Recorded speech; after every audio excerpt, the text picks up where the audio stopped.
You're gonna watch this video and you're gonna wonder to yourself, why wasn't this taught in school?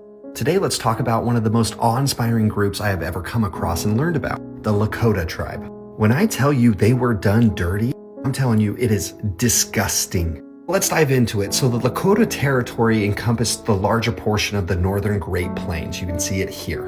You might recognize names of some of the more notable members. You have Sitting Bull, Black Elk Speaks, incredible book, Crazy Horse, and that's just to name a few. But the Lakota were nomadic hunters. They would move across the Great Plains in sync with the buffalo herds. They lived in teepees, had an incredibly strong community structure. Loyalty to the community was everything. And the most sacred spot on earth for them is called the Black Hills. I want you to remember this. This is very important. The Black Hills are incredibly important to their origin story. They believe it is the center of the universe and it's where their people came from. It is an incredibly sacred site where they would experience the gods, they would bury their dead, they would hold ceremonies. So much of their cultural identity is tied to this. There are so many incredible books that I highly recommend you read.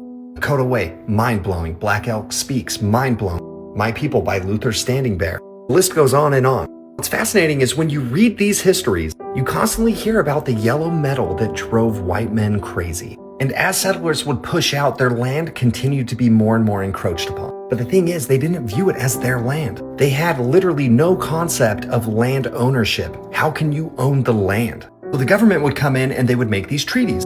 These areas are ours, you need to go to those areas. And if we do that, we won't fight. The treaties were always broken. And not a single treaty was ever broken by the Lakota.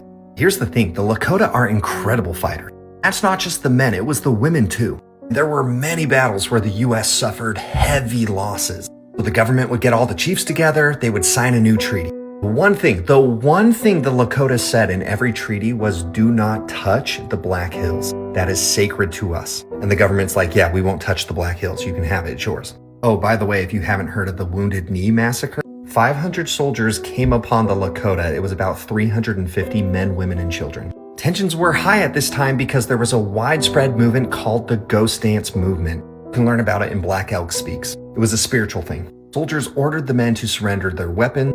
Scuffle broke out and the soldiers started firing. They killed 90% of the men, women, and children. The survivors said they have never seen grown men shoot women and children in the back as they were running away for safety. They would talk about how literally, even in war, there are lines you don't cross.